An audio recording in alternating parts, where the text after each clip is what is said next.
Yo guys, what's going on? We are back on the 60 card branded.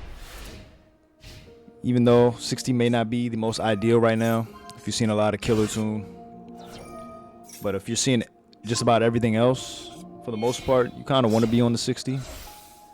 And I was getting tired of 40. 60 is just way more fun to play. Higher ceiling, better grind, more versatility, more hand variance. I don't really like doing the same thing every game. So, we're on the 60. And when the support drops, that may change. I may like the 40 better. I may like something in between better. We'll see. So much to test out later on.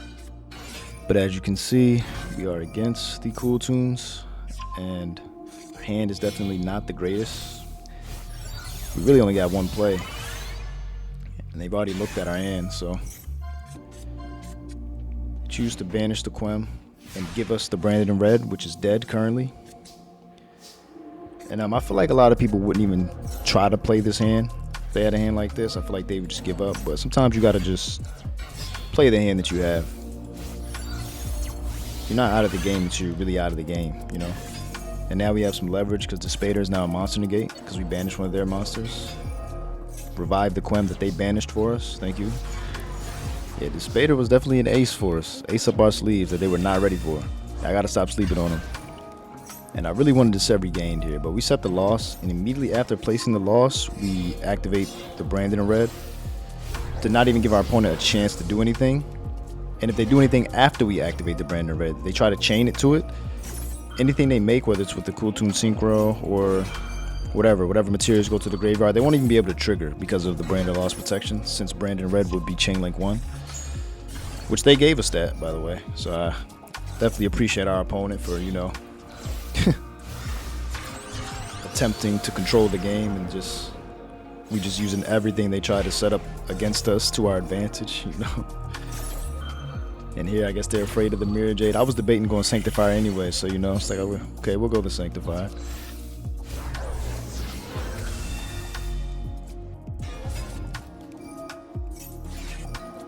And they had the Ash the whole time for the thrust, which we got lucky and top decked the called by, which we didn't even need, by the way. We don't even need the thrust. We would set the fusion duplication. We don't even need it though, because with what we had already, that was Mirror Jade plus Light and Darkness Dragon Lord plus Mercurier without fusion duplication. So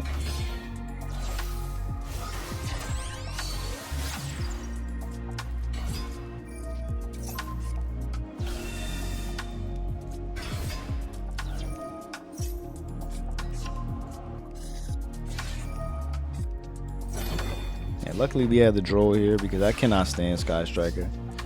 So it was definitely nice to have the Droll for him. But they had the Max C for us, so just right back at us. But our opponent triggers the 0 here in response to our attempt to banish the Rose. And that pretty much tells us for sure that they only run one Rose in the deck because there's no other reason to trigger 0 there. So they had to do that, otherwise 0 wouldn't be able to trigger if we banish it. So it's important to pay attention to key moments like that. We can gain that little bit of intel. We dumped the Albion because we're under the Max C, and so we wouldn't go Titaniclad, You don't want to special summon and give unnecessary draws, and we're not going to go our usual branded fusion route. So we dumped the Albion so we can get that Surge during the end phase. They always have the Widow Anchor, guys. Go against Sky Striker. Whether they search it or not, they got it. They got it.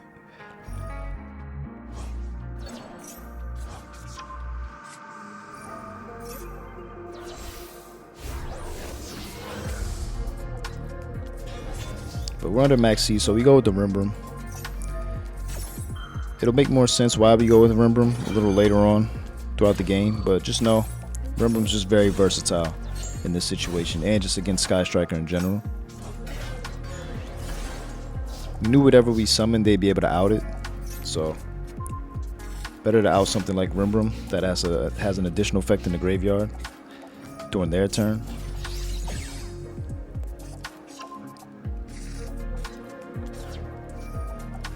And this will force out the banishment, so we'll just revive the Rimbrum here.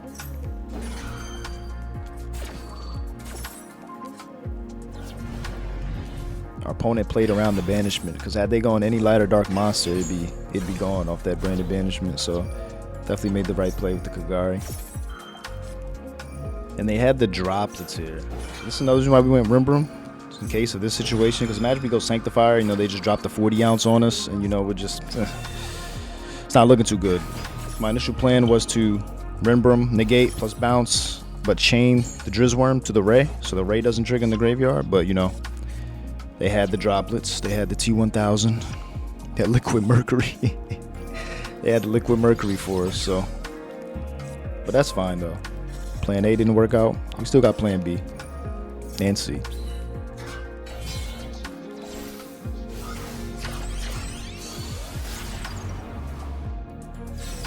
Another good play by my opponent, not allowing denying the Rimbrum the graveyard access. And so much for that. That was plan B.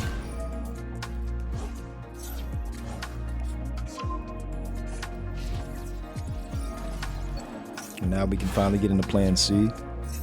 Maybe now you're starting to see why we went with Rimbrum originally with our branded fusion, just because it just, you know, so many routes we can go off that, so many different layers for the potential interruption. We're not like shoehorned into one single interruption, you know. A lot of options. We could have searched for anything off of that Mercuria too, by the way. Cartasia, Shrouded, Kit, plenty of things we could search, but we went with the Sword Soul.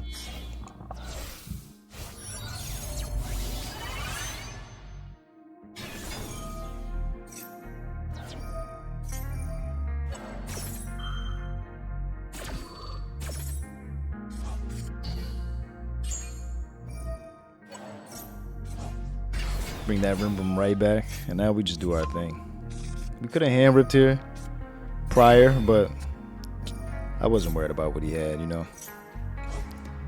And I didn't want him to scoop. I wanted to actually finish the game off, you know. But anyway, Despader once again showing up and showing out. We gotta stop sleeping on Despader, guys. Gotta stop sleeping.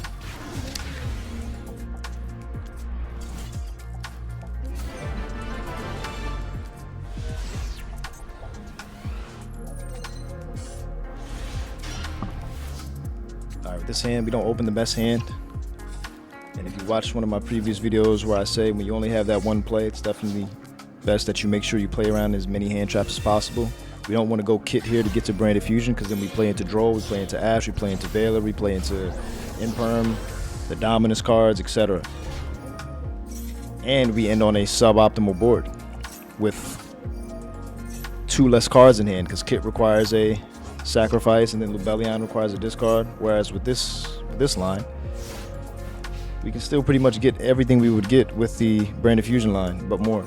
And we get to keep the 2 cards in our hand, which was the Banishment and the Droplets. So just overall better. It's very important to not tunnel vision into Branded Fusion. But our opponent tries to play around the Retribution by not activating the Q effect to special summon, and they play right into the Banishment.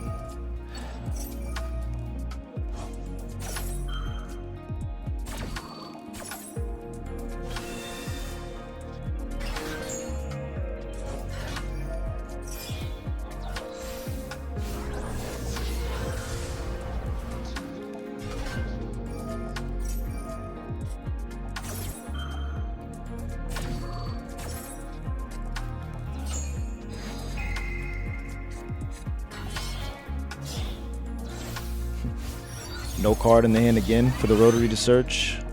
And yeah, they couldn't play around a Retribution. It's very tough for Kewl Tune to play around Retribution, guys. They pretty much have to play into it. So a set Retribution against Kewl Tune, very good.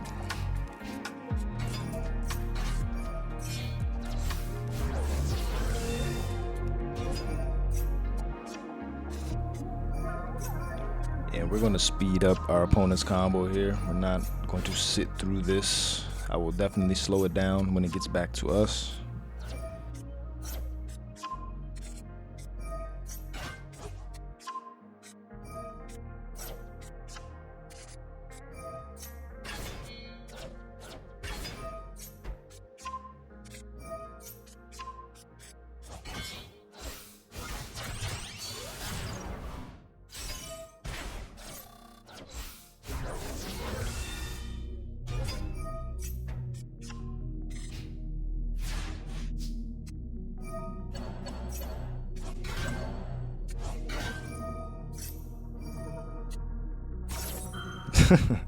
This was funny, yo. That monster they summoned on our side of the field locks you into fusion, so it was very, it was amusing for him to summon that, thinking it was doing something to us,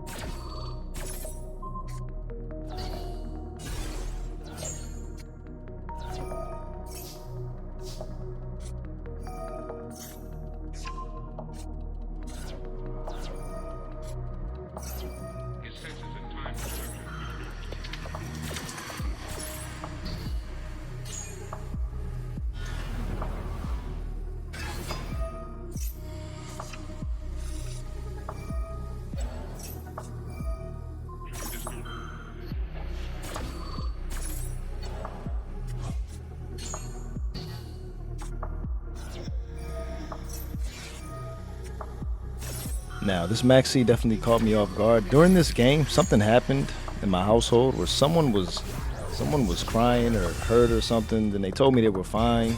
But anyway, I lost a lot of times dealing with the outside stuff in this game. So I came back to this game with around 30 seconds left, and I go to use Branded Fusion. I hit with the maxi, and it just threw me completely off. Right? Because I could have easily ended this game here this turn. Summon Albion, play into the maxi, summon Albion, go for the Mirror Jade, and he only has 6,000 life points. So Albion, Mirror Jade, and Aliber's enough damage to close out the game. So long as he doesn't have anything. But that was my thing. I came back to the game, I didn't have time to read, and I was like, you know what, I'm just going to set up to where it doesn't even matter. This follow-up is just going to be too much for him. So that's what we did.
Yeah, what is that? Quintuple removal? Like, yeah, Artmage isn't playing through that, guys. Like, that was my thought process with that game. It's like, you know what, fuck it. I don't got time to read. We're just gonna make sure he can't play. Mirror J wipes the board. Yeah, he knows. He knows. Still have follow-up, still have plenty of gas left. I was gonna set Retribution during the end phase and negate my own summon just to shuffle back some resources that came by.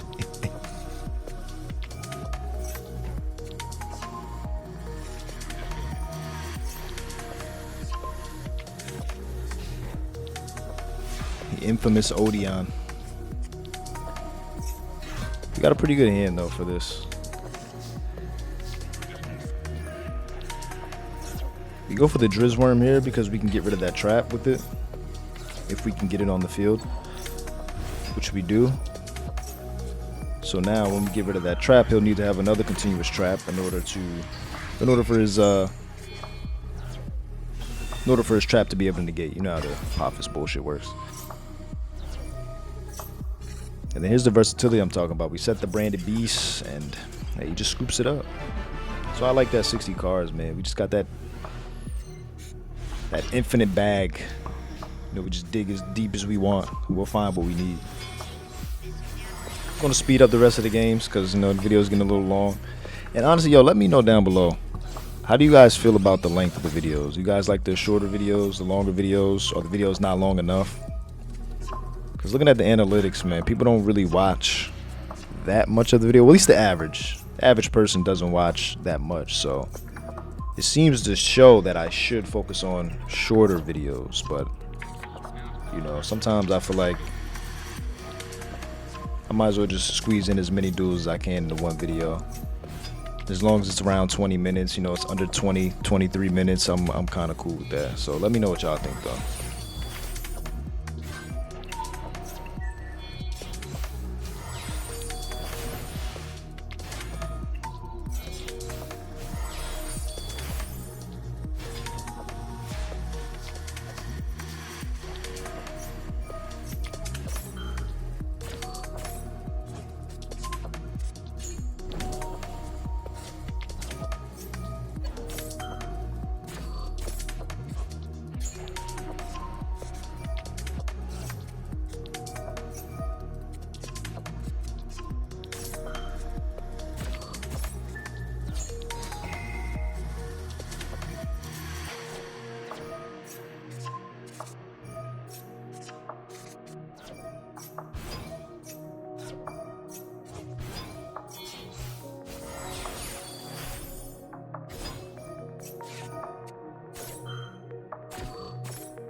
I know I have a bit of a habit of doing a decent amount of commentary throughout most of the video. Then it gets towards the end and I slow down a lot.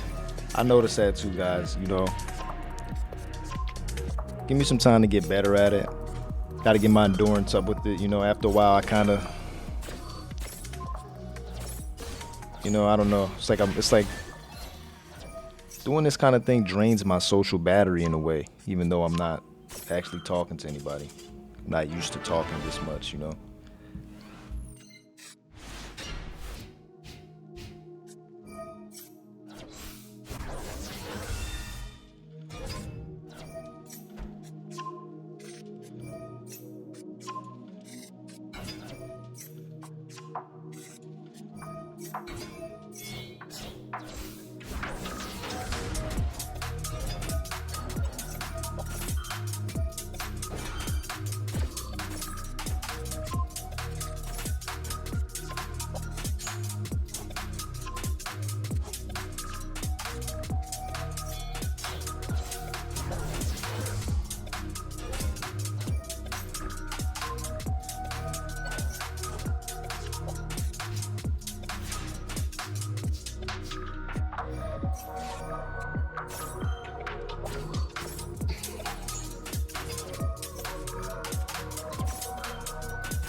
I milled all 3 Albazes with that grass, like, so no Brand Diffusion this game.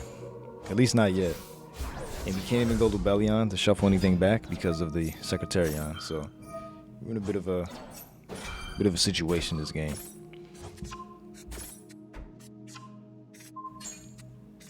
Adding back the Mercurier does check the Sanctifier for now. Could have negated the Fimena, but no need. We don't care about any of these Draco Tail monsters. They don't do anything to us. He's running out of resources as well. So at this point in my head, I'm just thinking we have to just outlast him. You know, we have to outgrind him. Got to set up a wall and just survive.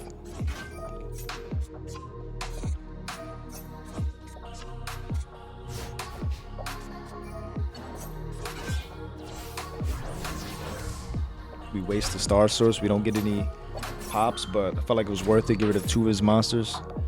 That Artmage still had the graveyard revive, so that gets that out of the way. And this is his final Artmage, so no more of those after this. I'm surprised he even has anything left to set.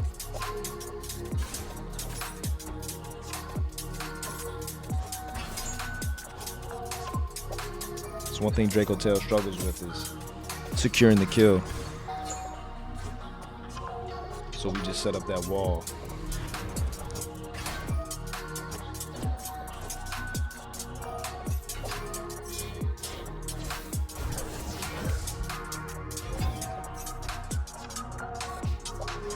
That was his final set, I'm sure.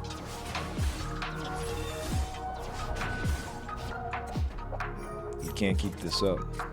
We're just getting started.